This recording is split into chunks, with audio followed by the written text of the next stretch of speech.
Hello friend, welcome to my YouTube channel exclusive notes. आज का ये वीडियो है विदेश नीति तथा इसके निर्धारक तत्व।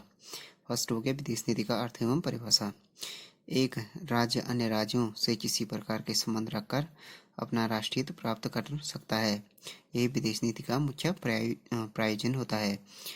दूसरे राज्यों से अपने संबंधों के स्वरूप स्थिर करने के निर्णयों का कार्यान्वयन ही विदेश नीति है। क्या होता है कि एक राज्य अन्य राज्यों से किस प्रकार संबंध रखकर अपना राष्ट्रीय हित प्राप्त कर सकता है, ये क्या होता है विदेश नीति का मुख्य उद्देश्य होता है। दूसरे राज्यों से अपने संबंधों के स्वरूप स्थिर करने के निर्णयों का कार्यान्वयन ही विदेश नीति है।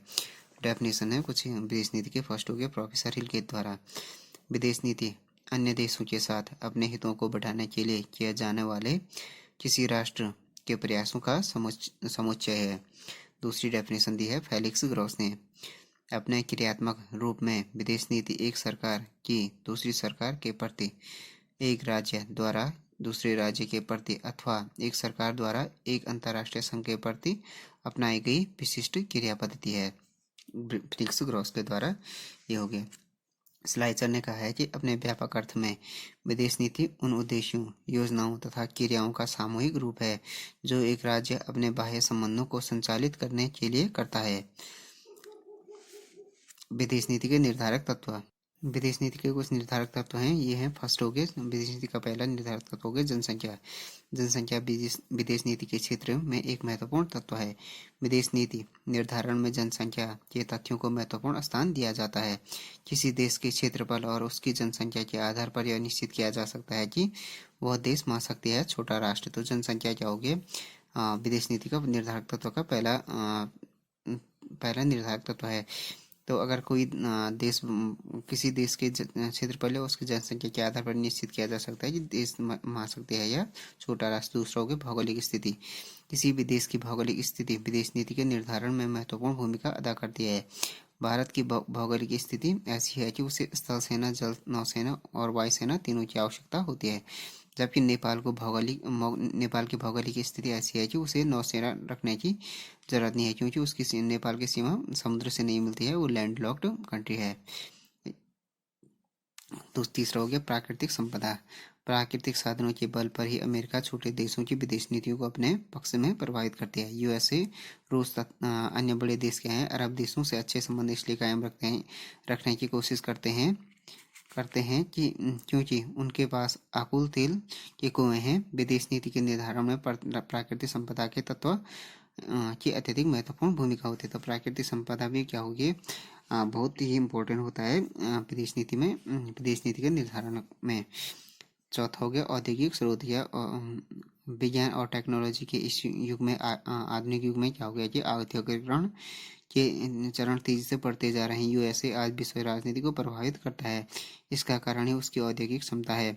औद्योगिक रूप से विकसित देश अन्य देशों को औद्योगिक मदद देकर उनकी विदेश नीतियों को प्रभावित करते हैं। तो ये हो गया औद्योगिक स्रोत भी, औद्योगिक विकास या औद्योगिक स्रोत भी क्या हो गए विदेश नीति को प्रभावित करते हैं। देन हो गया पाँच हो गए सैनिक शक्ति। आधुनिक युग में विश्व राष्ट्रों के बीच शस्त्रों की होड़ दिनों दिन क्या होगी बढ़ रही है। शस्त्रीकरण की इस प्रवृत्ति का मूल कारण है राष्ट्रीय सुरक्षा और दुनिया में शक्तिशाली राष्ट्र के रूप में उभरने की महत्वाकांक्षा। विश्व युद्ध सेकेंड विश्व युद्ध के बाद क्या हो गया कि यूएसए और सोवियत संघ दोनों शक्तिशाली राष्ट्र माने जाते रहे हैं। इसका सबसे प्रमुख कारण दोनों की अपार सैनिक शक्ति रही है। तो ये भी हो गया सैनिक शक्ति भी विश्व विदेश नीति की जो निर्धारक तत्व है, क्योंकि जो प्रेजेंट टाइम में क्या हो गया कि शस्त्रों की होड़ बढ़ती जा रही है, जिससे क्या हो रहा है कि शस्त्रीकरण की इस प्रवृत्ति के मूल कारण क्या हो राष्ट्रीय सुरक्षा और दुनिया के में शक्तिशाली राष्ट्र क्या हो रहे हैं के रूप में उभरने की महत्वाकांक्षा है। विश्व युद्ध द्वितीय के बाद क्या हो गया कि यूएसए और सोवियत संघ दोनों शक्तिशाली राष्ट्र माने जाते हैं। इनका सबसे प्रमुख कारण दोनों में क्या हो गया अपार सैनिक शक्ति रही है। चौथा पांचवा हो गया नीति निर्माता। विदेश नीति निर्धारण में नीति निर्माता एक प्रमुख मानवीय तत्व है। इसके अंतर्गत प्रमुख रूप से राजनेताओं, विदेश मंत्रालय के अधिकारियों तथा कूटनीतिज्ञों को सम्मिलित किया जाता है। नीति निर्माता विदेश नीति का निर्माण करते हैं। विदेश नीति निर्माण के दौरान उनके प्रमुख तत्वों का वस्तुनिष्ठ मूल्यांकन करना उनकी प्रमुख जिम्मेदारी है। अथवा नीति निर्माता वह विशिष्ट वर्ग है जो देश की विदेश नीति के निर्धारण में सक्रिय भाग लेता है। तो नीति निर्माता भी क्या हो गया, विदेश नीति के निर्धारण में महत्वपूर्ण तत्व हैं। देन हो गया विदेश नीति के लक्ष्य। विदेश नीति के कुछ लक्ष्य हैं जो निम्न प्रकार हैं। फर्स्ट हो गया राष्ट्रीय सीमाओं की सुरक्षा करना। विदेश नीति का एक फर्स्ट कारण है। विश्व के सभी राष्ट्रों को विदेश नीति का सर्वप्रथम सबसे महत्वपूर्ण कार्य यह है कि सर्वप्रथम उद्देश्य उनकी राष्ट्रीय सीमाओं की सुरक्षा करना होता है ताकि उसकी अखंडता बनी रहे। कोई भी राष्ट्र यह नहीं चाहता कि दूसरा राष्ट्र उस पर हमला कर दे। राष्ट्रीय सीमाओं की सुरक्षा के बाद ये राष्ट्र आंतरिक विकास का लक्ष्य पूरा कर पाते हैं। दूसरा हो गया विश्व शांति और सुरक्षा की स्थापना।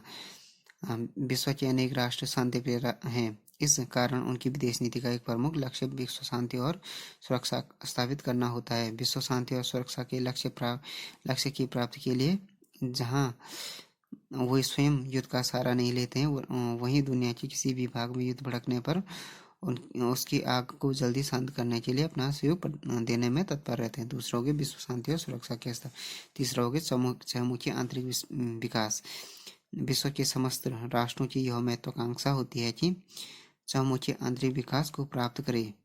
इसी कारण इन राष्ट्रों की विदेश नीति का एक प्रमुख लक्ष्य चहुमुखी आंतरिक विकास करना बन जाता है। विदेश नीति राष्ट्रीय हितों की पूर्ति करती है और आंतरिक विकास उससे घनिष्ठ रूप से जुड़ा हुआ है।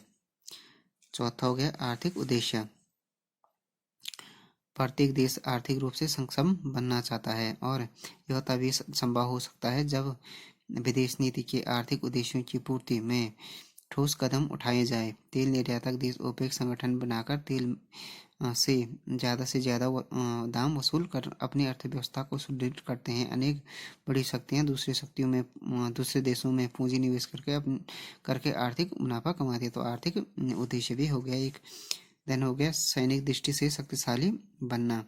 आज के युग में किसी भी राष्ट्र द्वारा सैनिक दृष्टि से मजबूत होना अनिवार्य सा हो गया है, अन्यथा शत्रु राष्ट्र उस पर सैनिक हमले कर अवैध रूप से कब्जा कर सकते हैं। इस दृष्टि से विश्व की विदेश नीति का प्रमुख लक्ष्य सैनिक दृष्टि से शक्तिशाली बनना होता है। छठवां हो गया वैचारिक उद्देश्य। विदेश नीति का छठा लक्ष्य है वैचारिक उद्देश्य। प्रत्येक राष्ट्र की अपनी एक विचारधारा होती है जिसके आधार पर वह अपने कार्यों का संपादन करता है। अमेरिकी विदेश नीति पूंजीवादी लोकतंत्र पर आधारित है। यूएसए की विदेश नीति का लक्ष्य यह रहता है कि विश्व के राष्ट्रों में क्या हो, लोकतंत्रात्मक शासन व्यवस्था हो। इसके विपरीत यूएसएसआर मतलब सोवियत संघ जो है कि उसकी एक आइडियोलॉजी यूएसएसआर मतलब सोवियत संघ की विदेश नीति साम्यवादी दर्शन पर आधारित है यूएसएसआर की। अब उसका भी खंडन हो गया है।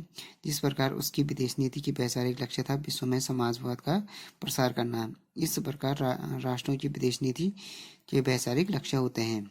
तो वैचारिक उद्देश्य भी हो गया विदेश नीति का छठा लक्ष्य हो गया वैचारिक उद्देश्य हो गया। अब ये हो गए विदेश नीति के उपकरण। विदेश नीति के उपकरण है। फर्स्ट हो गया संधि वार्ता। जब दो या उससे अधिक राष्ट्रों के बीच विवाद हो तो उसका समाधान खोजने के लिए संबंधित पक्ष संधि वार्ता आयोजित करते हैं। इस संधि वार्ताओं से संबंधित देशों के प्रतिनिधि विचार विमर्श करते हैं ताकि किन्हीं निर्णयों पर पहुंचकर विवाद का समाधान के रूप में संधि की जा सके। ये वार्ताएं कभी कभी क्या होते हैं, कई महीनों या कई दिनों तक चलती रहती है। कई वार्ता क्या हो जाती है, असफल भी हो जाती है।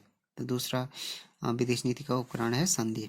फर्स्ट संधि वार्ता, दूसरा संधि वार्ता के दौरान यदि विवाद के बारे में किसी निश्चित निर्णय पर सहमति हो जाती है तो संबंधित पक्ष संधि पर हस्ताक्षर कर लेते हैं।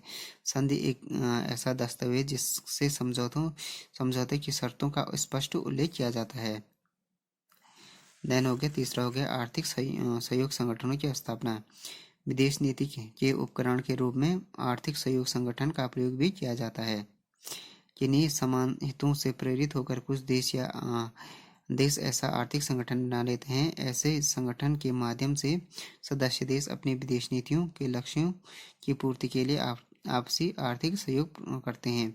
यूरोपीय आर्थिक समुदाय कॉमन फार्म आर्थिक संगठनों की श्रेणी में रखा जाता है। चौथा हो गया युद्ध। अनेक देश युद्ध को अपनी विदेश नीति के उपकरण के रूप में इस्तेमाल करते हैं। इसके अंतर्गत युद्ध की धमकी देना, युद्ध लड़ना और शत्रु देश द्वारा आक्रमण करने पर उसके साथ युद्ध करना, युद्ध लड़ना या युद्ध करना सम्मिलित है। युद्ध के द्वारा संबंधित पक्ष अपनी विदेश नीति के लक्ष्यों को पूरा करने के प्रयास में लगे रहते हैं। युद्ध की दृष्टि से सदैव तैयार रहने के लिए राष्ट्र सैनिक तैयारियां करते हैं और असीमित व्यय करते हैं। कुछ राष्ट्र तो विवादों के समाधान के लिए अन्य शांतिपूर्ण उपायों के बजाय युद्ध को ही प्राथमिकता देते हैं। 5 हो गया कूटनीतिक संबंधों को भंग करना। कूटनीतिक संबंधों को भंग करना विदेश नीति का एक प्रमुख उपकरण है। कूटनीतिक संबंधों को भंग करने का कदम अत्यंत नाजुक और सीमित परिस्थितियों में उठाया जाता है। इस कदम को उठाने वाला देश इसके द्वारा दूसरे देश के प्रति अपनी नाराजगी और विरोध प्रकट करता है।